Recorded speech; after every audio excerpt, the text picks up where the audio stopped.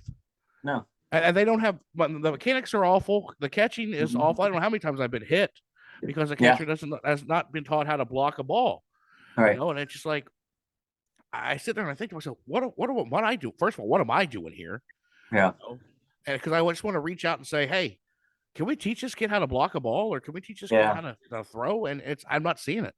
And Well, a lot of at the times plate, on it's the those same way. There's no discipline at the plate. They're looking Right. for a walk, and it drives me nuts.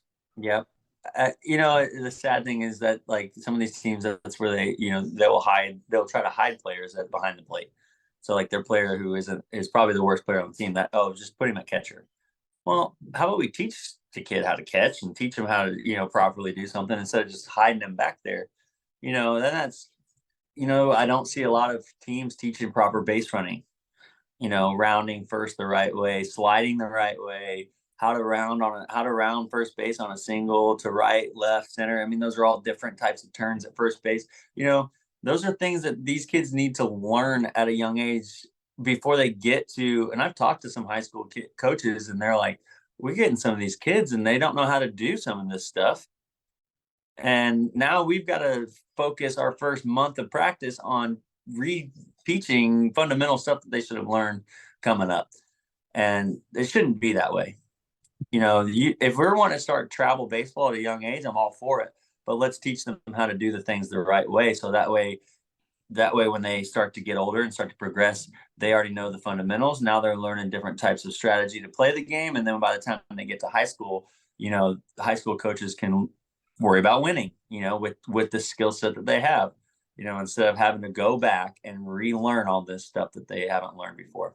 I think that's a great point. And the fact that I think what high school coaches are having to do is not progress players, but players, and they may progress them through the season, through the spring or fall if they have fall baseball, but then come off season, they're regressing because they're going back to the ways that those coaches want to do it. So you're never really developing a player truly during that time. And my other thought is I want to get your opinion on is pitching. As a pitcher yourself, I've seen some of these kids throw curveballs. I know some of these tournaments put pitch limits and all this on there, but they're throwing a lot of pitches they probably shouldn't have and putting stress on their arm because they aren't throwing mechanically sound.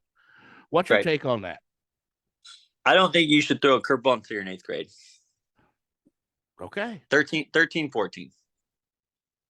If you're taught properly, right? If you're taught properly, correct.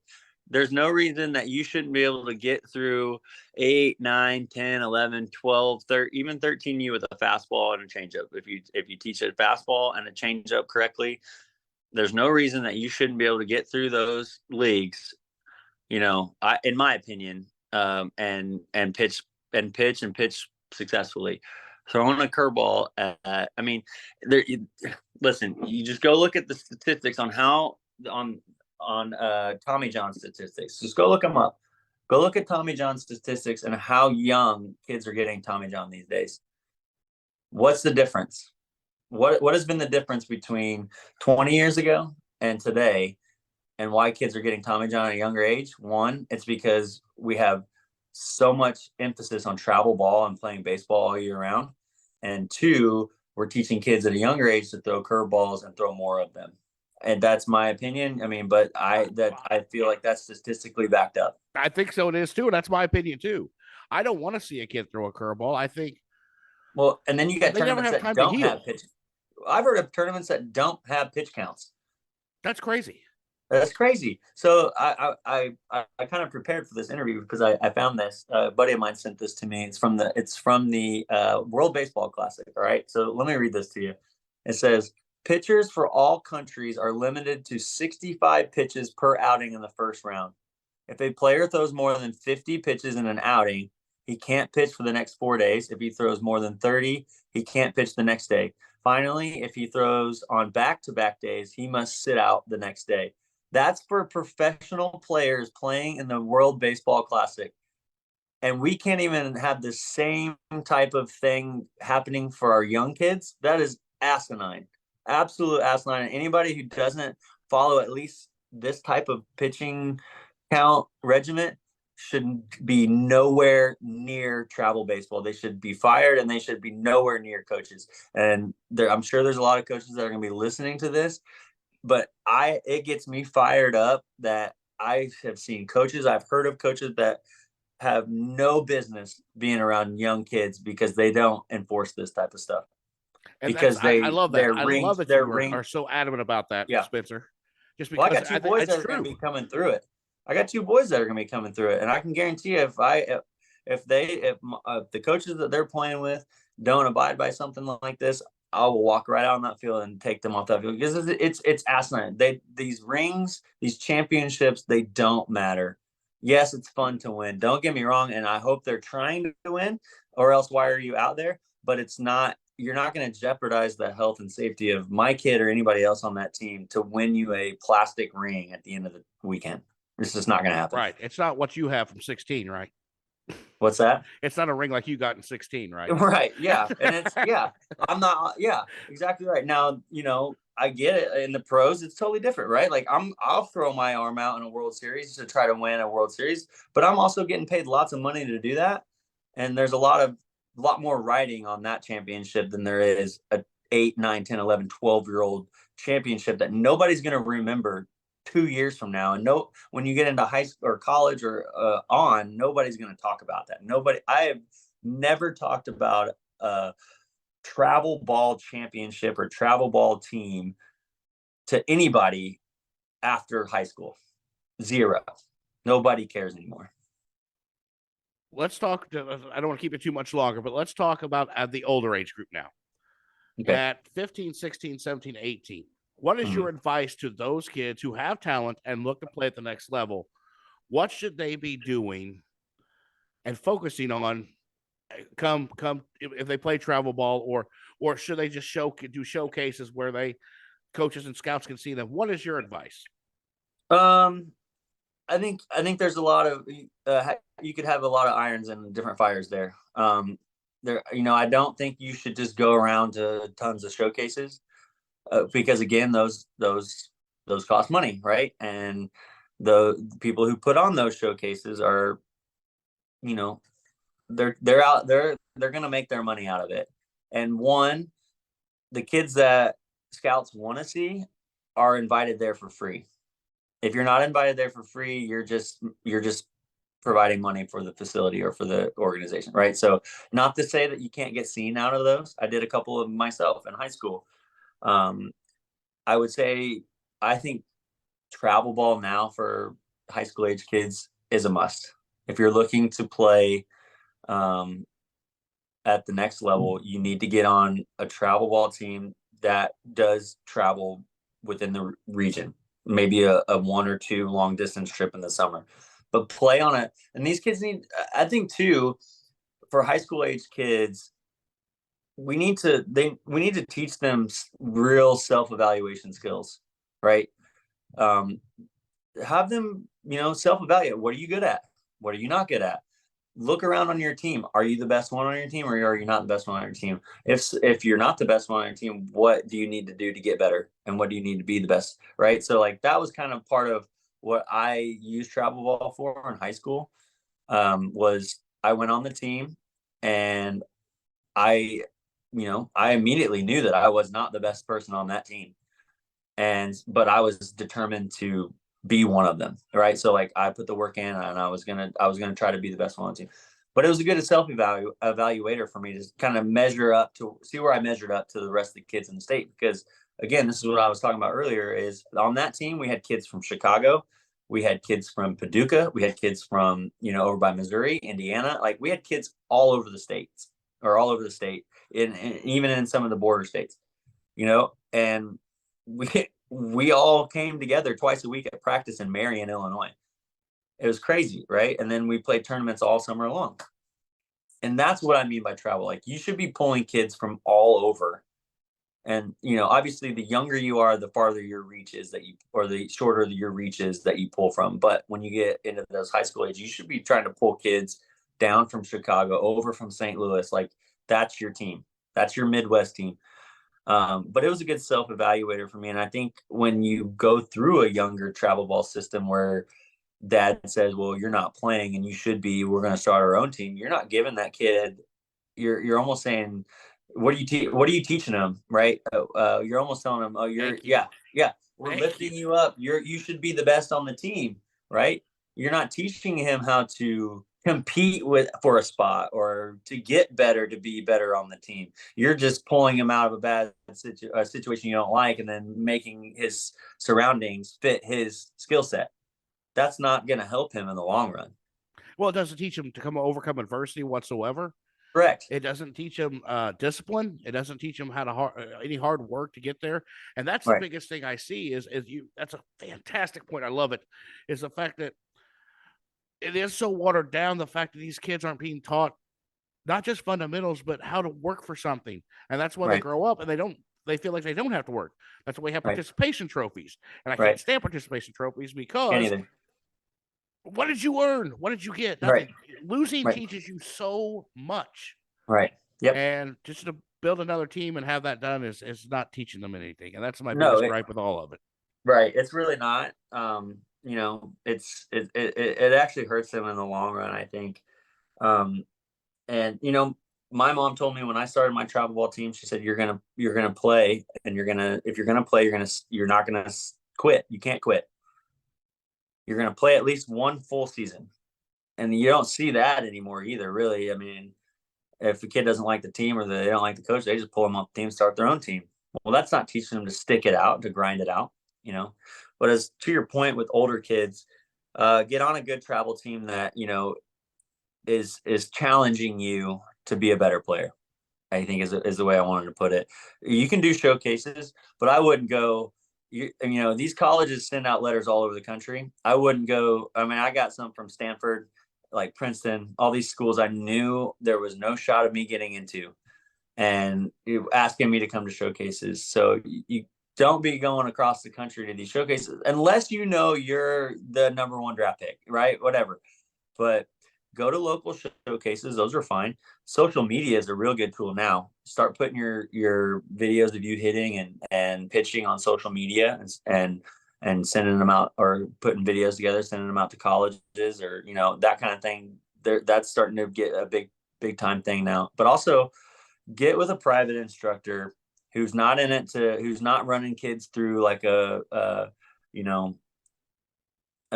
factory, right? But he's taking time to develop your skills and teach you things about baseball. And that's very beneficial to a kid, is to get with a coach, to get with a mentor, someone who you can take lessons from, who's really interested in seeing you succeed at a higher level, and going to help you in any way that they can get you to that higher level, right? That's kind of what my facility is going to be about, is those who are serious about moving on to the next level of baseball, and any way that I can help them get there is what I'm going to be focused on. All right. Well, Spencer, I got one more question for you. And this is one that really, I think, needs to make a change in travel baseball. In Major League Baseball, minor league baseball, we use wood bats, right? Yeah. Why aren't we teaching kids at a younger age to use wood bats when that's where we want to get eventually, and how to hit with a wood bat? Because hitting it with a wood bat is completely different than hitting with these composite bats. Mm-hmm. Why are we not teaching kids to use a wood bat earlier in their age? Well, I know why colleges don't use wood bats, and it's because of the money that comes in from metal bat companies, the sponsorships that they get. Because I think college baseball should be played with wood bat, in my opinion. But it's the money that they get from those bat companies, that's why. I don't know. I think at a younger age, so South Central, where I went to high school, we used to put on a wood bat tournament every year. And it was a blast. You hit a home run with a wood bat and you think you've accomplished something. You're a big dog. Yeah, it's awesome. There's nothing better than a well-struck baseball. It's like golf. Nothing better than a well-struck ball, off a wood bat. I never have that happen, but I've had a couple of golf balls that were well-struck, but it's different. High school, I think you can dabble in it.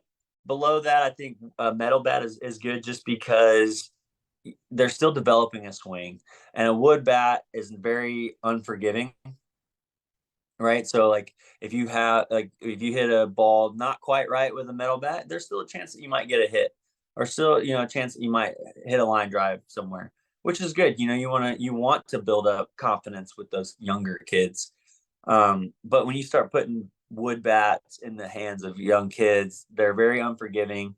You have to hit it. You have to square them up perfectly every time, which, is it in another argument could be a good thing, right? You're teaching them how to square a ball up all the time. But my son, he uses a wood bat in practice. We'll hit off the tee with it. So he's actually getting some of that in. But when you're out there teaching them how to play the game, and you don't want them to feel too down on themselves all the time, because hitting is hard. Like, it is very, very hard thing to do. Then you don't want them to get down on themselves that early.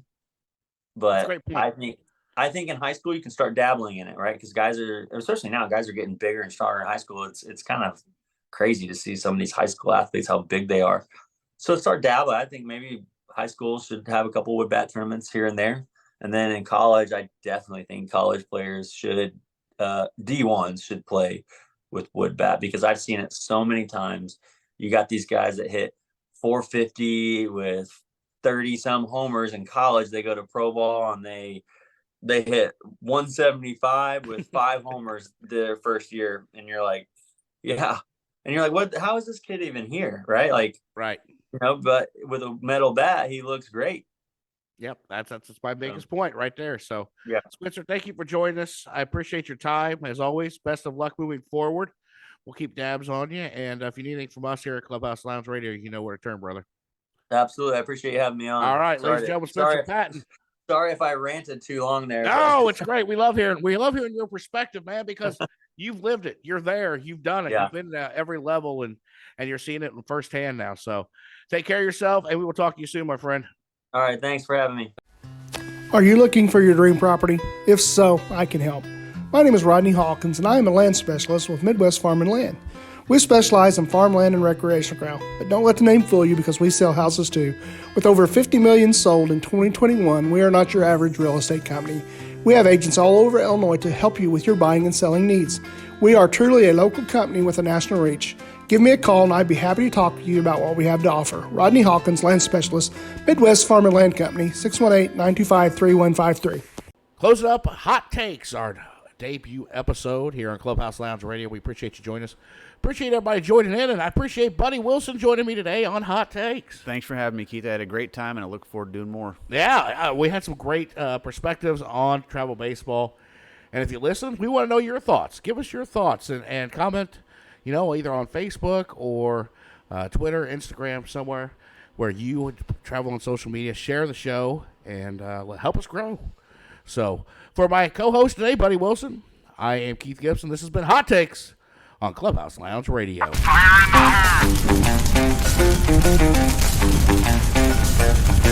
hole!